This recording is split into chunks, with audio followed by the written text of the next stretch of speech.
lutas, mas também de vitórias. Peço que você abra, por favor, sua Bíblia no livro de Josué. Josué capítulo 3 será a porção que iremos meditar nesta noite.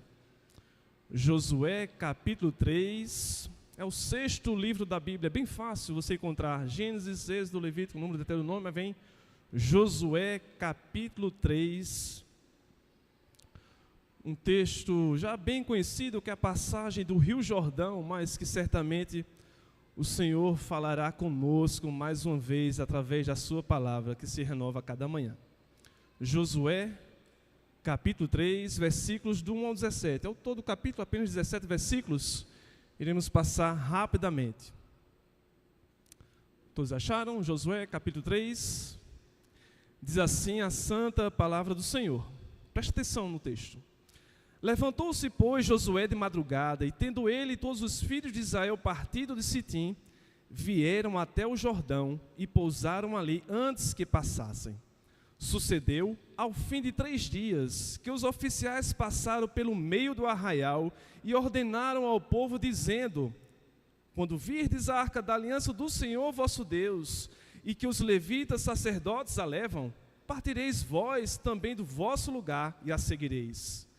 Contudo, haja a distância de cerca de 2.000 côvados entre vós e ela. Não vos chegueis a ela, para que conheçais o caminho pelo qual haveis de ir, visto que por tal caminho nunca passastes antes. Disse Josué ao povo: santificai-vos, porque amanhã o Senhor fará maravilhas no meio de vós. E também falou aos sacerdotes, dizendo: levantai a arca da aliança e passai adiante do povo. Levantaram, pois, a arca da aliança e foram andando adiante do povo. Então disse o Senhor a Josué: hoje começarei a engrandecer-te perante os olhos de todo Israel, para que saibam que como fui com Moisés, assim serei contigo. Tu, pois, ordenarás aos sacerdotes que levam a arca da aliança, dizendo: ao chegardes à borda das águas do Jordão, parareis aí. Então disse Josué aos filhos de Israel: chegai-vos para cá, e ouvi as palavras do Senhor vosso Deus. Disse mais Josué: nisto conhecereis que o Deus vivo está no meio de vós, e que de todo lançará de diante de vós os cananeus, os heteus, os heveus, os ferezeus, os gigazeus, os amorreus e os jebuseus. Versículo 11. Eis que a arca da aliança do Senhor de toda a terra passa o Jordão diante de vós. Tomai, pois, agora 12 homens das tribos de Israel, um de cada tribo, porque há de acontecer que, assim que as plantas dos pés dos sacerdotes que levam a arca do Senhor, o Senhor de toda a terra, pousem nas águas do Jordão, serão elas cortadas, a saber, as que vêm de cima e se amontoarão. Tendo partido o povo das suas tendas para passar o Jordão, levando os sacerdotes a arca da aliança diante do povo, e quando os que levavam a arca chegaram até o Jordão, e os seus pés se molharam nas bordas das águas, porque o Jordão transbordava sobre todas as suas ribanceiras todos os dias da cega. Olha só o versículo 16. Pararam-se as águas que vinham de cima. Levantaram-se no montão, muito longe da cidade de Adã, que fica ao lado de Sartã. E as que desciam ao mar de Arabá, que é o mar salgado, foram de todo cortadas. Então passou o povo defronte de Jericó. Porém, os sacerdotes que levavam a arca da aliança do Senhor pararam firmes no meio do Jordão, e todo Israel passou a pé enxuto, atravessando o Jordão. Baixe sua cabeça, vamos orar mais uma vez. Senhor Deus, estamos diante da Tua palavra, Senhor. Te rogamos para que o Senhor aquiete nosso coração de qualquer preocupação ou pensamentos que vão além do que o Senhor quer nos ensinar nesta noite. Usa-nos, Senhor, para a Tua glória. Que o Teu Espírito Santo possa encravar cada palavra, cada mensagem, cada lição na nossa mente e no nosso coração, para que o Teu nome seja glorificado. São essas vezes que nós te rogamos, no nome de Jesus. Amém. Por favor, não feche sua Bíblia, deixe ela aberta nessa passagem. Nós vamos passar rapidamente, versículo após versículo, Coloquei o título da meditação desta noite, está aí na tela: Deus nos guia para o lar eterno. Se fosse resumir a mensagem de hoje, seria para dizer isso, que Deus, verdadeiramente, o Deus Todo-Poderoso, Ele não nos largou aqui aleatoriamente no mundo, como peregrinos, mas Ele nos guia a todo instante. Ele sempre está nos guiando para o lar eterno. Ele sempre está nos guiando para a nova Jerusalém. Nunca se esqueça disso. Antes de percorrer os versículos do Josué capítulo 3, gostaria de citar uma rápida historinha. Conta-se que em uma manhã muito gelada no inverno, em uma cidade muito pequena no norte do Canadá, estava acontecendo uma tempestade, uma neve caía de uma forma avassaladora naquela cidade, e aquela neve estava cobrindo os trilhos de uma linha de um trem, tornando a visibilidade muito ruim. E aí um grupo de passageiros nesse trem estavam viajando pela primeira vez, embarcando nesse trem, nessa cidade que estava caindo muita neve. E logo pelo caminho os ventos ficaram mais fortes e meio que balançavam o trem. Os passageiros começaram a ficar preocupados, apavorados. Alguns chegaram até a cochilar no meio da agonia, do medo. Outros estavam chorando, outros estavam orando, enfim, um caos. Havia até algumas pessoas que pensaram em desistir da viagem. Na próxima estação eu vou descer, eu não vou continuar arriscando a minha vida nesse trem em meio a tanta neve. Mas o condutor daquele trem, um homem muito experiente, um homem muito calmo, conhecia cada curva daquelas linhas, naquela parte do Canadá. Ele já havia passado, inclusive, por essa rota por dezenas vezes, inclusive com muitas tempestades, com muitas neves, com muita chuva, com muita neblina. E um dos passageiros perguntou se era seguro continuar naquela viagem. E aquele condutor daquele trem respondeu com toda firmeza para aqueles passageiros: fiquem tranquilos, não se apavorem. Enquanto eu estiver no comando, você chegará em segurança. Aquelas palavras bastaram para que aqueles passageiros ficassem em paz e continuassem dentro do trem, apesar de toda tempestade, toda neve, toda chuva. Eles continuaram em frente e confiaram em quem estava guiando aquele trem. É mais ou menos isso que nós vamos ver hoje, nessa passagem de Josué, capítulo 3. Olha só, na sua Bíblia, capítulo 3 de Josué. O capítulo 3 de Josué é um dos capítulos... Será que passa? Está ligado aqui? Passa aí, Manuelzinho, por favor. Josué, capítulo 3, é um capítulo crucial para o povo de Israel, para cruzar o Jordão e entrar finalmente na terra prometida. Aqui, nesses 17 versículos, nós vamos extrair algumas lições preciosas para as nossas vidas, para a nossa edificação espiritual e para a glória de Deus. Mais rapidamente, deixar destacado aqui 3 situações históricas. Primeiro, aqui no capítulo 3, trata-se de uma transição de liderança. Após a morte de Moisés, Josué assume agora a liderança do povo de Israel.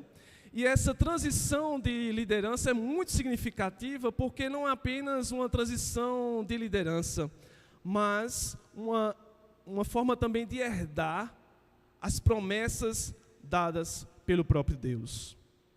Também Josué carrega o peso das promessas de Deus. E a promessa de Deus era libertar o povo de Israel da escravidão do Egito até a terra prometida. Outro destaque é que trata-se que também nesse capítulo 3 de uma preparação para a terra prometida.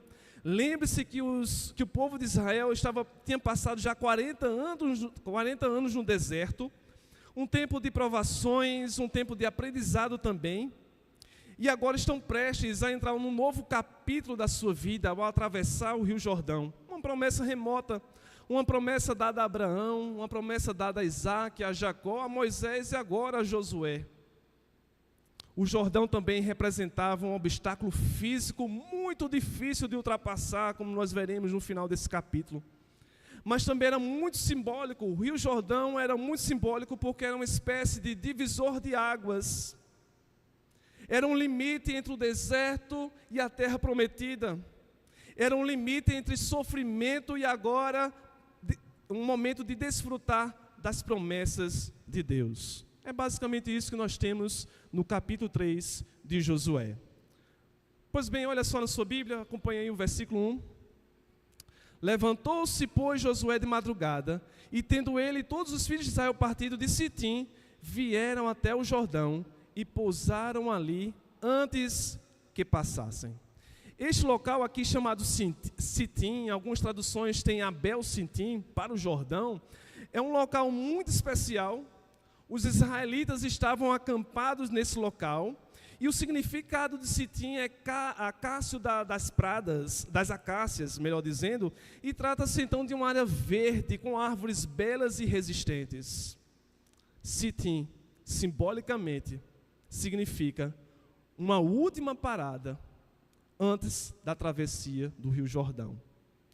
Sitim significa um limiar, um divisor entre o velho e o novo.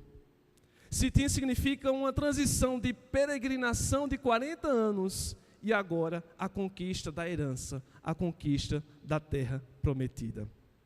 Vejamos então o versículo 2. Sucedeu ao fim de 3 dias que os oficiais passaram pelo meio do arraial. Preste atenção porque esse número 3 dias, essa expressão 3 dias é muito importante para nós cristãos. Lembre-se, nosso mestre Jesus, ele passou 3 dias no sepulcro. 3 dias significa uma transição, então, da morte para a vida. Ao final de 3 dias, eles iam atravessar o Rio Jordão. Ao final de 3 dias também é uma indicação cronológica que já foi prenunciada em Josué, capítulo 1, versículo 11, quando o texto sagrado diz assim: provede-vos de comida, porque dentro de 3 dias passareis pelo Jordão. É um momento de preparação, a organização do acampamento, ajuntamento de comidas, do que for necessário para atravessar o Rio Jordão. Josué capítulo 3, versículo 3. E ordenaram ao povo dizendo: quando virdes a arca da aliança do Senhor vosso Deus, e que os levitas sacerdotes a levam, partireis vós também do vosso lugar e a seguireis. A arca da aliança aqui, meus irmãos, significa então ou representa a presença do Senhor. Aqui representa a presença do Deus Todo-Poderoso, o Eu Sou, o Deus Santo. É a arca da aliança com todos os seus elementos que revelam então a santidade de Deus. É o que diz o texto sagrado em Êxodo, capítulo 25. Êxodo 25, do 10 ao 16. Olha só, se você puder abrir sua Bíblia, nessa parte também. Êxodo 25, do 10 ao 16. Aqui nós vamos ter as características, os principais elementos da arca que revelam a santidade de Deus. Êxodo 25, do 10 ao 16, diz assim a palavra do Senhor: também farão uma arca de madeira de acácia, ou seja, uma árvore muito resistente, muito bela. E continua: de 2 côvados e meio será o seu comprimento, de 1 côvado e meio a largura e de 1 côvado e meio a altura. Versículo 11, olha só: de ouro puro a cobrirás. Aqui revela a santidade de Deus. Ouro puro, Deus que Ele é santo, que Ele é reto, que Ele é justo. Cobrirás por dentro e por fora, e farás sobre ela uma bordadura de ouro. Aqui ressalta de novo, ouro ao redor, de novo ressaltando que aqui trata-se da presença de Deus, da sua santidade. Versículo 12, fundirás para ela 4 argolas de ouro, e as porás nos 4 cantos da arca, 2 argolas de um lado dela e 2 argolas no outro lado. Farás também varais de madeira de acácia, e os cobrirás novamente, olha só, de ouro. Meterás os varais nas argolas aos lados da arca, para se levar por meio deles a arca. Os varais ficarão nas argolas da arca, e não se tirarão dela.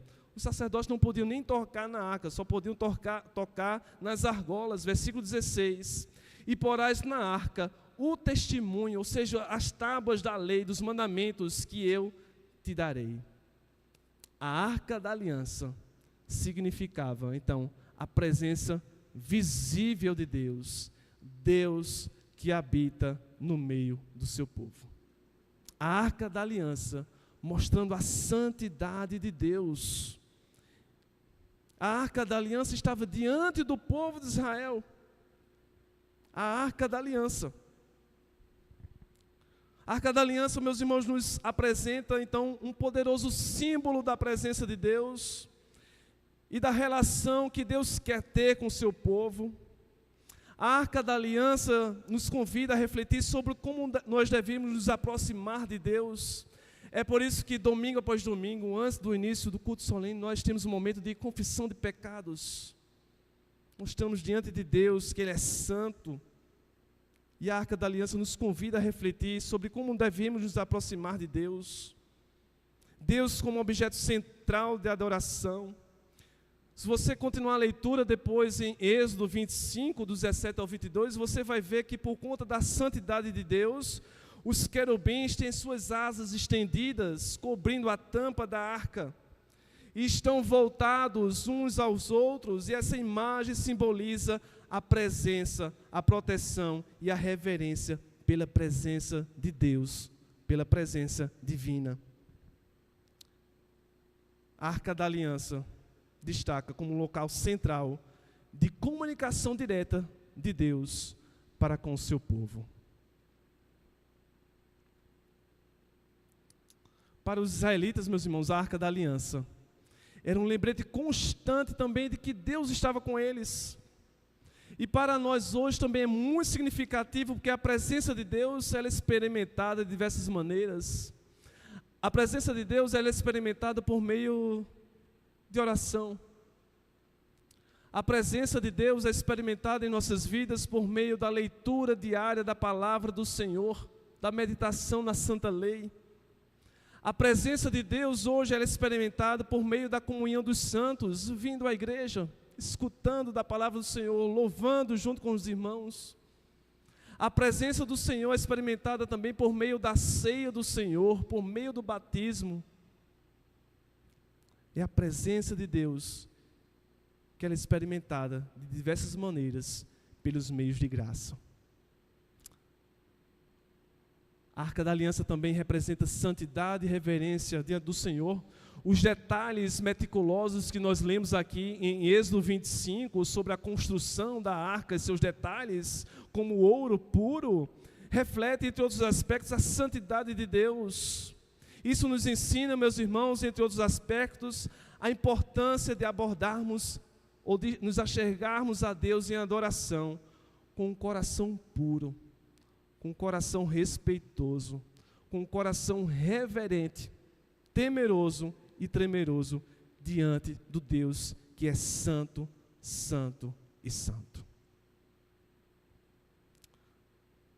Josué capítulo 3, versículo 4. Continua o texto sagrado. Depois de vir a Arca da Aliança, do povo estar preparado então para começar o processo de travessia do Rio Jordão, temos uma observação aqui, dada por Josué a seu povo, dada por Deus a seu povo através de Josué. Versículo 4, olha só. Contudo, entretanto, todavia, porém, contudo, haja a distância de cerca de 2.000 côvados entre vós e ela. Não vos chegueis a ela para que conheçais o caminho pelo qual haveis de ir, visto que por tal caminho nunca passastes antes. A distância aqui entre a arca e o povo simboliza a separação de Deus com o seu povo por conta do pecado. Havia necessidade dessa distância.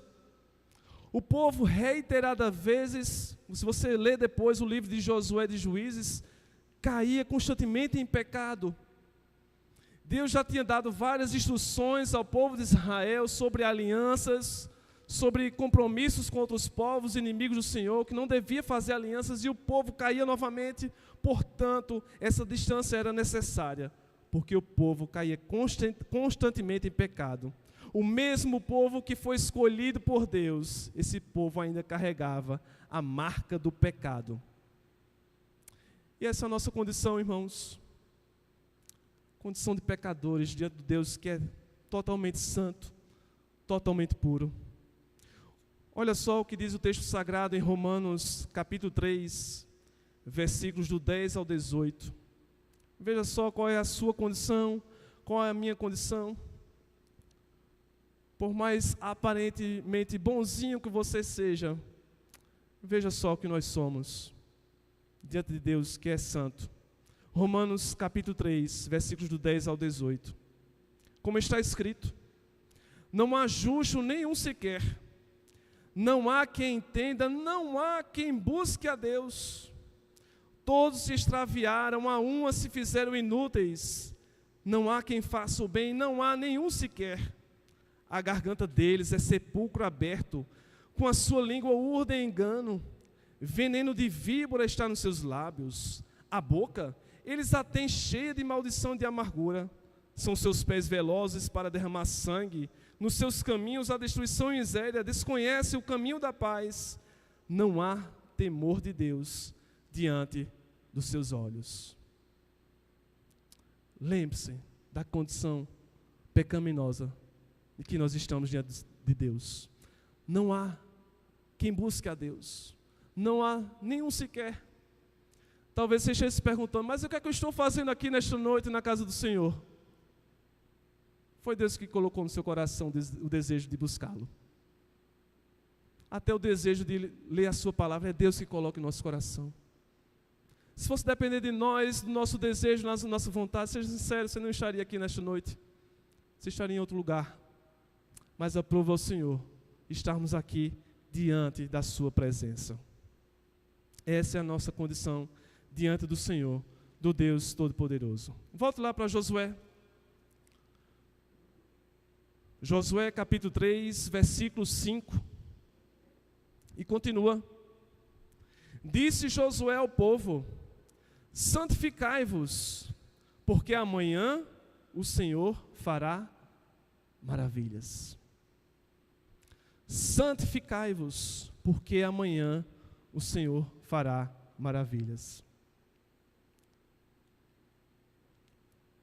Tem uma passagem, uma citação do Billy Graham. Certa vez ele disse o seguinte sobre santidade. Ele disse que a santidade te fará perder pessoas, a santidade te fará perder ambientes, a santidade te fará perder prazeres momentâneos, mas te levará a viver uma eternidade com o Senhor. E nada se compara a isso. É bem verdade que a santidade te fará perder amigos. A santidade muitas vezes pode te fazer perder até o seu emprego.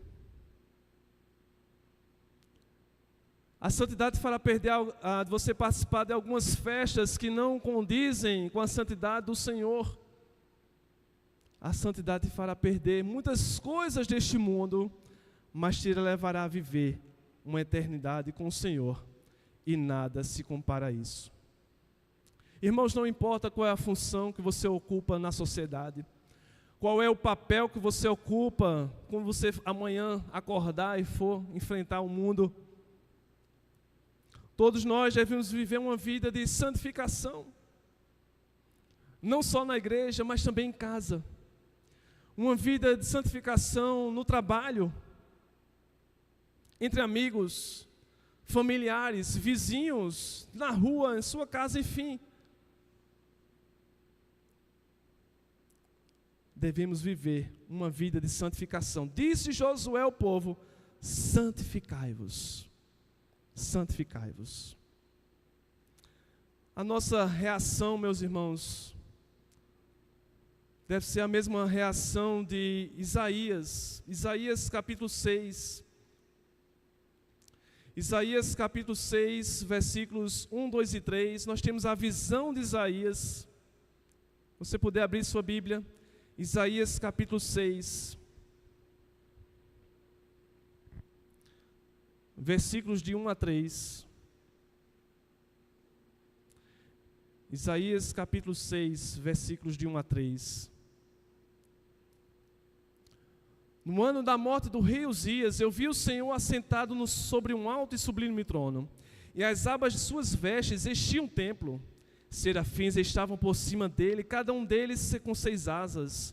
Com 2 cobriu o rosto, com 2 cobriu os seus pés, e com 2 voavam, e clamavam uns aos outros, dizendo: Santo, Santo é o Senhor dos exércitos, toda a terra está cheia da sua glória. Preste atenção aqui, porque nessa visão de Isaías não foi apenas uma experiência pessoal, mas uma experiência de Isaías que teve implicações também na sua missão. Porque nesse processo aqui destaca a necessidade do servo do Senhor, do verdadeiro cristão, dele ser purificado e capacitado para anunciar a majestade de Deus, para anunciar também a santidade de Deus. Isso significa que tudo que fizermos em casa, no trabalho, não importa para onde você for, tudo deve estar muito bem ligado e conectado a esta declaração: Santo, Santo, Santo é o Senhor dos exércitos. A santidade de Deus deve ao mesmo tempo nos nutrir de temor, mas também nos proporcionar descanso. A santidade de Deus deve funcionar como uma espécie de GPS em tudo que fizermos, seja em casa, sozinho, trancado no nosso quarto, seja na rua, no trânsito, no carro, por onde você for. A santidade de Deus deve ser o seu GPS em todas as suas ações, em todos os seus pensamentos, para que de fato sejamos luz e sal neste mundo perdido. Ao mesmo tempo, a santidade de Deus reflete a nossa condição pecaminosa. Voltemos então para o texto de Isaías. Isaías capítulo 6, versículos 4 e 5. Olha só o que diz o texto sagrado. As bases do limiar se moveram à voz do que clamava, e a casa se encheu de fumaça. As bases aqui são os alicerces. Os fundamentos do templo estavam tremendo por conta das vozes dos serafins que proclamavam a santidade de Deus. A fumaça aqui, indicada no final do versículo 4, indicava a presença intensa e gloriosa de Deus. E olha só o versículo 5, a reação de Isaías. E essa também deve ser a sua e a minha reação. Então disse eu: ai de mim, estou perdido, porque sou homem de lábios impuros. Habito no meio de um povo de impuros lábios, e os meus olhos viram o Rei, o Senhor dos exércitos. E nesse cenário, Isaías, ele se dá conta da sua própria indignidade. A reação de Isaías, ela é impressionante. Olha só o que ele diz aí, versículo 5. Ai de mim, estou perdido. Ele de imediato, ele é tomado por uma sensação de condenação de fato. A confissão aqui de Isaías, no versículo 5, tem suas raízes no que aconteceu, conforme está registrado em Gênesis capítulo 1 e capítulo 3, a queda do homem. Por só uma única desobediência veio o pecado sobre o mundo, lá no Jardim do Éden. Isaías diz: ai de mim, eu estou perdido.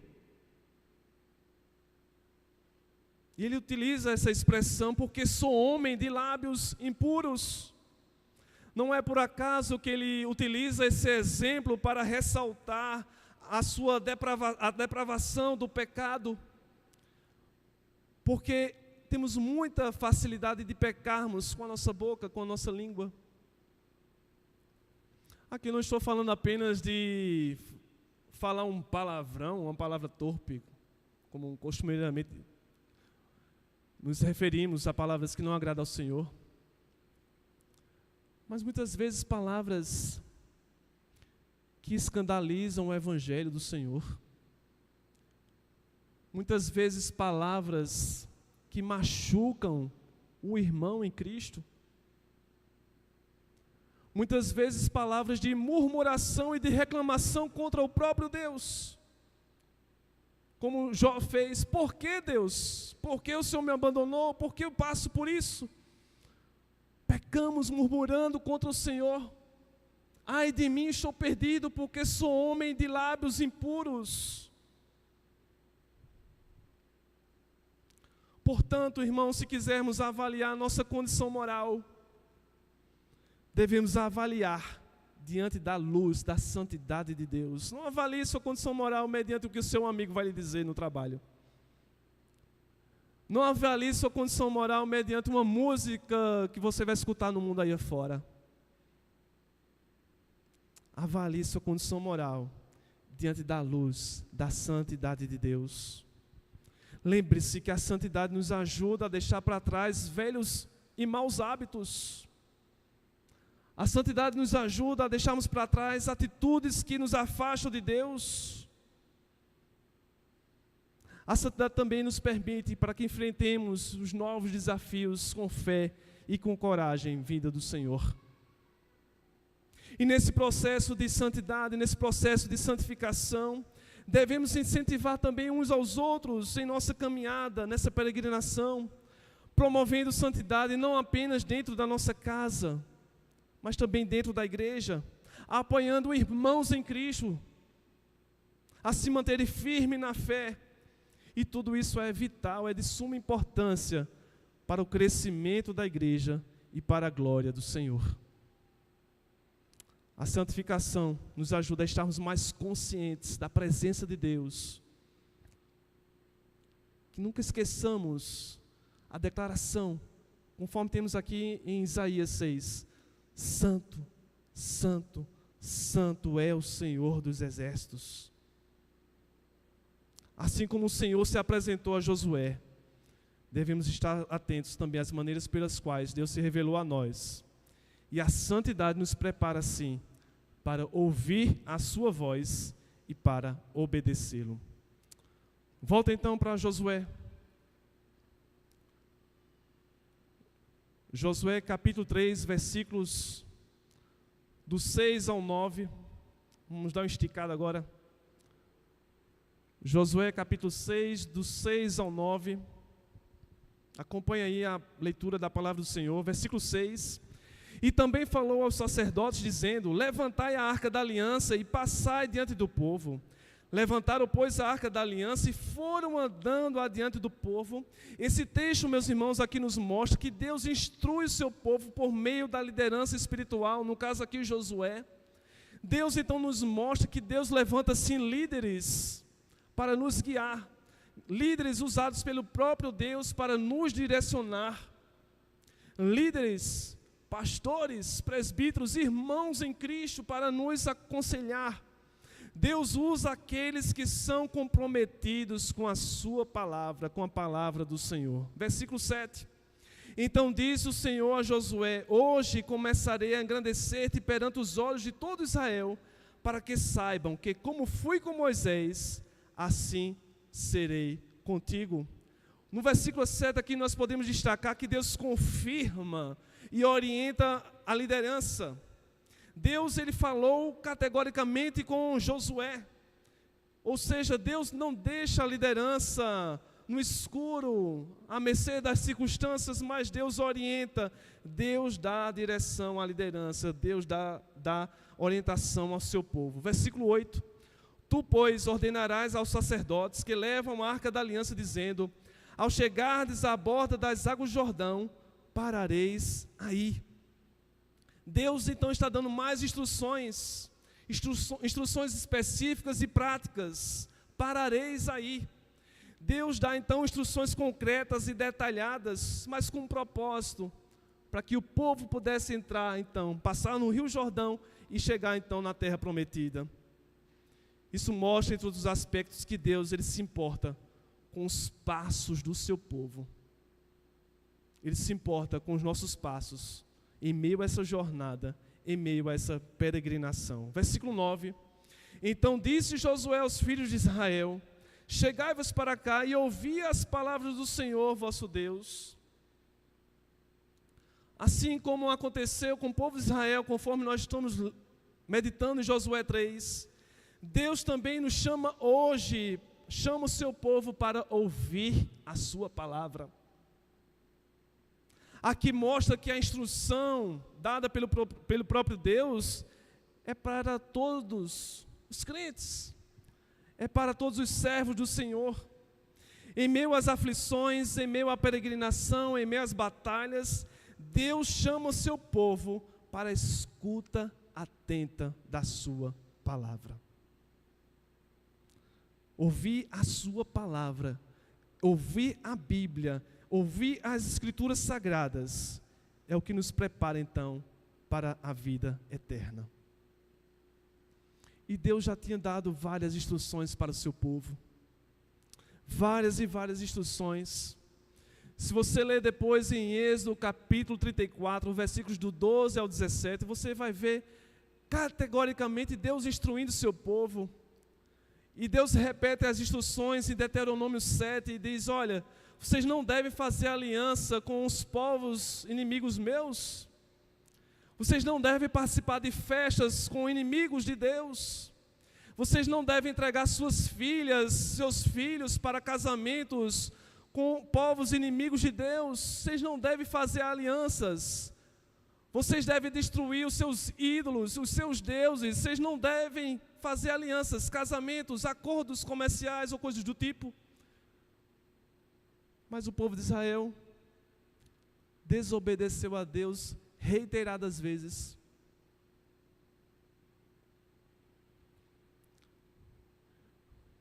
Deus tinha dado essas instruções ao seu povo, porque se essas alianças fossem realizadas, como em vários momentos foram realizadas essas alianças, o povo abandonou a fé. Apostasia, abandono da fé,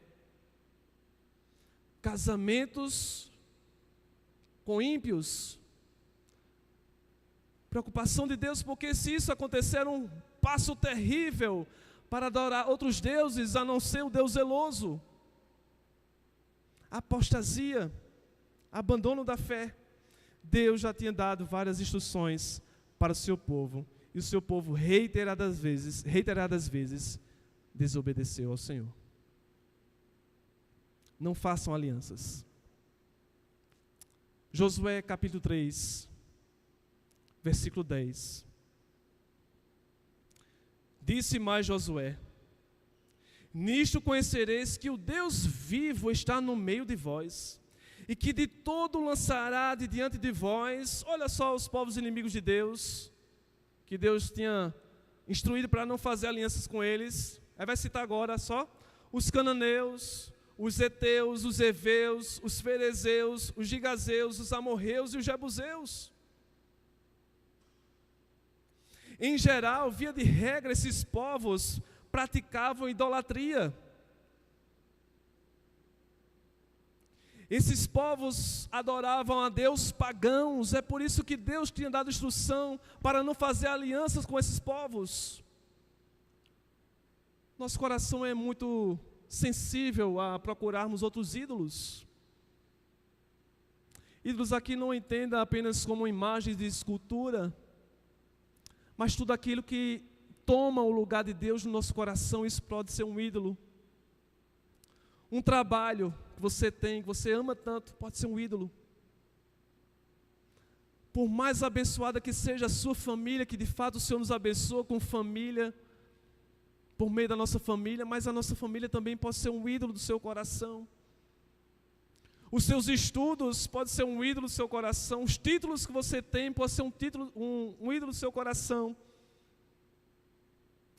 Lembrar que quando Moisés foi ao monte para buscar as tábuas da lei, quando Moisés voltou, o povo estava adorando um bezerro de ouro.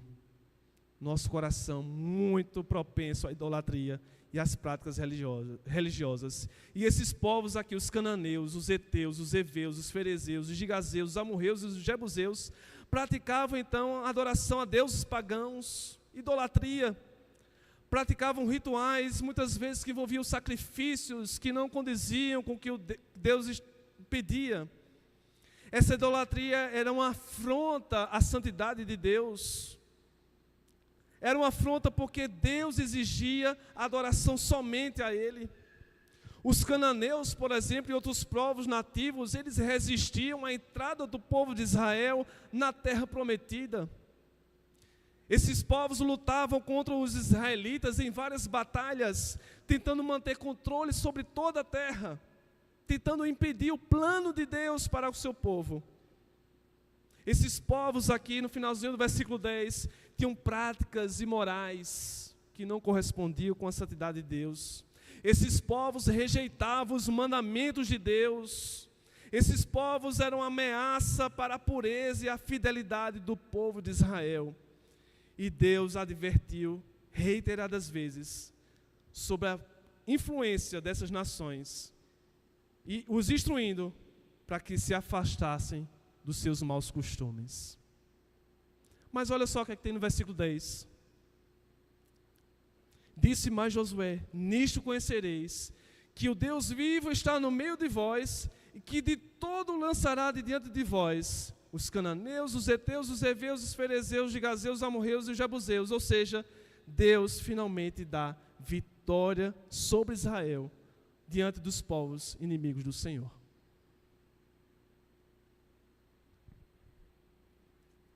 E agora, a partir do versículo 11, nós entramos nos contornos finais para a travessia, para a preparação da travessia do Rio Jordão. Olha só o versículo 11. Josué, capítulo 3, versículo 11. Passa aí, Manuelzinho, por favor, se você puder. Josué, capítulo 3, versículo 11. Temos então chamada preparação. Eis que a arca da aliança do Senhor de toda a terra passa o Jordão de diante de vós. E aqui fica uma lição, meus irmãos, para todos nós nessa noite. É que assim como os sacerdotes carregaram a arca da aliança do Senhor, que representava a presença de Deus, nós também somos chamados a estarmos na presença de Deus, onde nós estivermos. Onde nós estivermos. Como podemos então ser portadores da presença de Deus em minha vida diária? Como posso ser portador da santidade de Deus no meu trabalho? É difícil, não é, irmão? Nos estudos. Na família. É essencial, irmãos, estarmos preparados e sensíveis, assim como os sacerdotes estavam aqui, ao carregar a presença do Senhor, a arca da aliança do Senhor. Versículos 12 e 13, mais instruções de Deus para o seu povo. Tomai, pois, agora 12 homens das tribos de Israel, um de cada tribo, porque há de acontecer que assim que as plantas dos pés dos sacerdotes que levam a arca do Senhor, o Senhor de toda a terra, pousem nas águas do Jordão, serão elas cortadas, abertas, a saber, as que vêm de cima e se amontoarão. Aqui de novo Deus dando instruções e promessas para o seu povo. E finalmente, versículos 14, 15 e 16, nós temos a grande cena. A tão esperada cena da travessia do Rio Jordão. Versículos 14, 15 e 16. Tendo partido o povo das suas tendas para passar o Jordão, levando os sacerdotes a arca da aliança de diante do povo, e quando os que levavam a arca chegaram até o Jordão, e os seus pés lhe molharam na borda das águas, porque o Jordão transbordava sobre todas as suas ribanceiras todos os dias da cega. Olha só, versículo 16... Pararam-se as águas que vinham de cima, levantaram-se no montão, muito longe da cidade de Adã, que fica ao lado de Sartã, e as que desciam ao mar de Arabá, que é um mar salgado, foram de toda cortadas, abertas. Então passou o povo de frente de Jericó. A cega aqui refere-se à colheita da cevada, e nesse contexto aqui, no Vale do Jordão, esse momento da cega ou da colheita começava nos últimos dias de março e se prolongava até os primeiros dias de abril. E nessa época se produzia muita água, era uma enchente, algo transbordante, por causa das chuvas intensas da primavera e também por conta do degelo dos montes do norte. Então era muita água, muita água.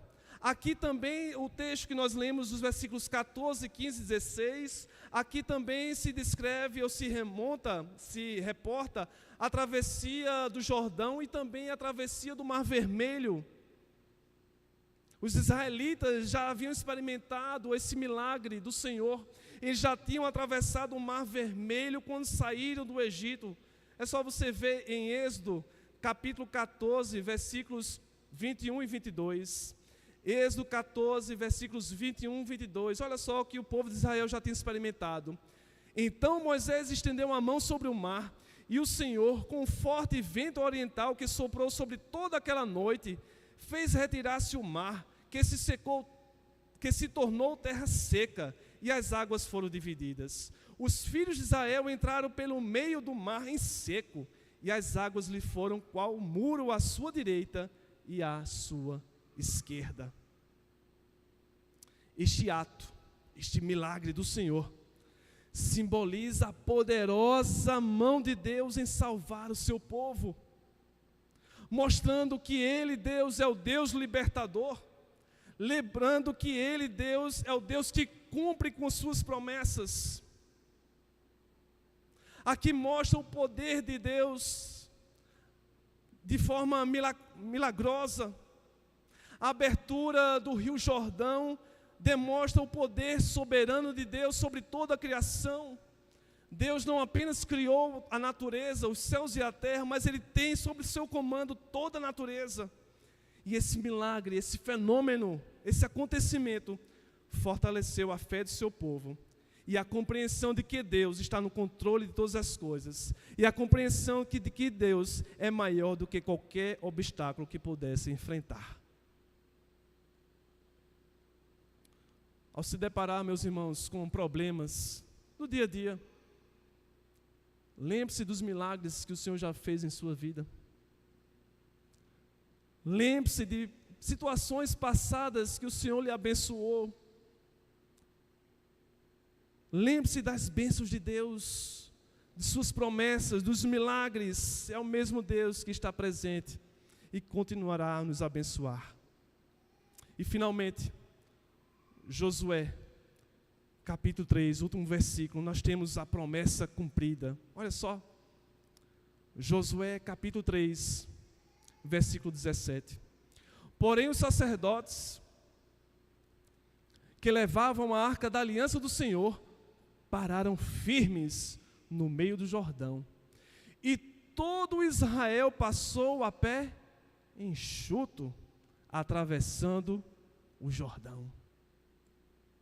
E todo Israel passou a pé enxuto pelo meio do Jordão. A fidelidade de Deus em cumprir com suas promessas é evidente. Ele não apenas fez um milagre, mas também garantiu que todo o seu povo pudesse atravessar em segurança. Como lembrar então das bênçãos do Senhor sobre nossas vidas? Cântico dos Salmos e Hinos, né? Conta as muitas bênçãos, dize quantas são recebidas da divina mão. Vem dizê-las todas de uma vez e você vai ficar surpreso o quanto Deus já fez. Lembre-se das promessas de Deus, lembre-se das bênçãos de Deus. Se for preciso, crie um diário, tenha um caderno, anote todos os dias as bênçãos do Senhor. Crie uma planilha em Excel, se for preciso, ou então no seu celular, num bloco de notas. para que você não esqueça das bênçãos do Senhor. A travessia do Jordão é um poderoso lembrete da fidelidade de Deus e da nossa responsabilidade e necessidade de fé e também de obediência ao Senhor. À medida que enfrentamos os rios de nossa vida, que possamos olhar para Deus e nos lembrar que Ele está conosco. Portanto, confiemos no Senhor, avancemos com coragem, certos de que Ele nos levará a cumprir suas promessas. Nunca esqueçamos da sua principal promessa. A sua principal promessa é que um dia viveremos eternamente com o Senhor na Nova Jerusalém. Portanto, não crie grandes expectativas para as coisas desse mundo. Trabalhe, estude, sustente sua família. Mas sua real expectativa, real felicidade, real desejo, deve ser um dia viver eternamente com o Senhor. Lembre-se que nós somos peregrinos, nós não somos dessa terra. Portanto, a principal promessa trata-se do lar celestial. Trata-se então da Nova Jerusalém. Portanto, irmãos, preste bem atenção. A travessia do Jordão, conforme descrito em Josué capítulo 3, está totalmente conectado com a mensagem da cruz. A travessia do Jordão é um poderoso lembrete da fidelidade de Deus em cumprir com a sua promessa. E a sua principal promessa é a vida eterna. É um dia vivermos na Nova Jerusalém, no novo céu e na nova terra. Apocalipse capítulo 21, versículos 4 e 5. E lhes enxugará dos olhos toda lágrima, e a morte já não existirá. Já não haverá luto, nem pranto, nem dor, porque as primeiras coisas passaram. E aquele que está sentado no trono, Deus Todo-Poderoso, disse: eis que faço nova todas as coisas, e acrescentou: escreve, porque estas palavras são fiéis e verdadeiras. O mesmo Deus que cumpriu com a sua promessa com o seu povo no meio do deserto, é o mesmo Deus que há de cumprir com a sua promessa para nos levar um dia para a Nova Jerusalém. Portanto, nós temos a plena certeza, nós temos a plena convicção de que o Senhor cumprirá com a sua promessa. Portanto, a travessia do Jordão, conforme nós lemos aqui e meditamos em Josué capítulo 3, sim, está conectada com a mensagem da cruz.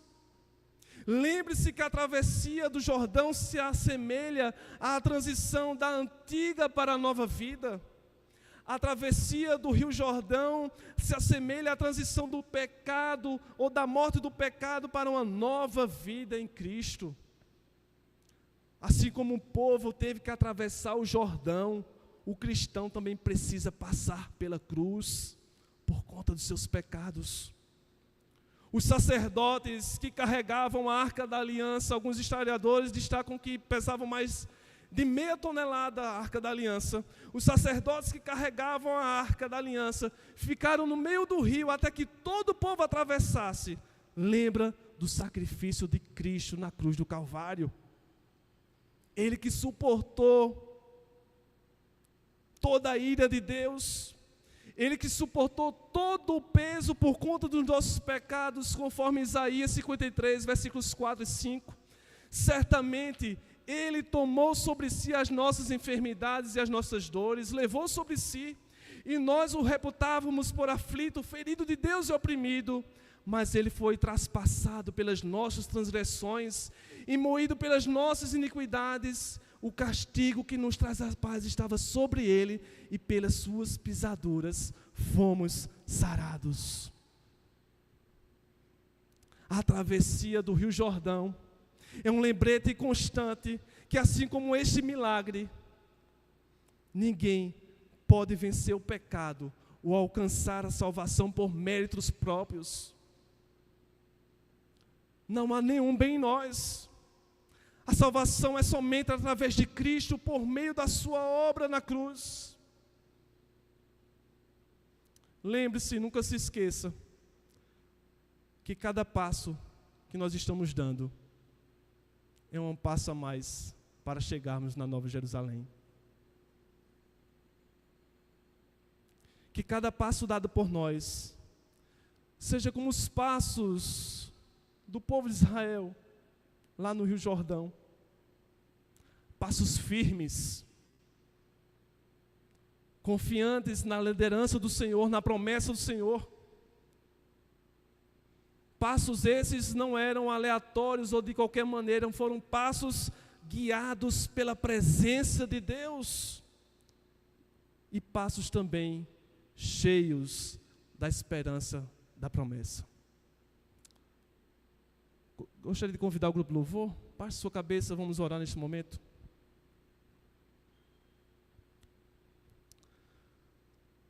Senhor, nós te bendizemos, porque nós temos o rico privilégio de abrirmos o texto das Escrituras Sagradas e meditarmos um pouco em cada palavra que ela contém. Muito obrigado, Senhor, por essa porção de Josué, capítulo 3. Esses 17 versículos tão preciosos e tão significativos na vida do teu povo até os dias de hoje. E assim como nesse momento de preparação que o povo teve para atravessar o Rio Jordão e chegar na terra prometida, Senhor, que o Senhor também possa perdoar os nossos pecados nesse processo de santificação, até o dia que o Senhor vier buscar a tua igreja, Senhor. Perdoa-nos, Pai, pelas faltas cometidas diante do Senhor. Perdoa-nos, Senhor, por pensamentos que não te agradam, não condizem com tua santidade. Perdoa-nos, Senhor, por ações, por atitudes na universidade, na escola, no trabalho, em casa, que o Senhor não se agrada. Perdoa-nos, Pai, porque esquecemos desse GPS que nos guia, que é a declaração de Isaías, quando ele viu lá os anjos dizendo: Santo, Santo, Santo é o Senhor dos exércitos. Ó Senhor,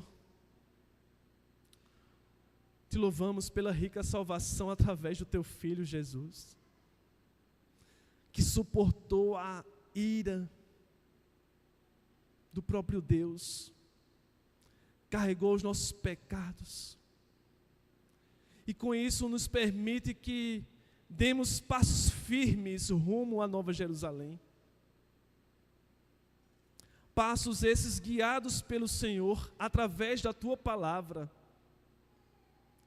Muito obrigado pela bênção espiritual, que é a certeza da salvação. A certeza de que um dia viveremos eternamente com o Senhor, na Nova Jerusalém, onde não haverá sol, porque a luz do Cordeiro irá brilhar toda aquela cidade. Que a nossa real expectativa seja viver eternamente com o Senhor, no céu de glória, para a glória do teu nome, em nome de Jesus. Amém. Fiquemos de pé, em resposta e gratidão.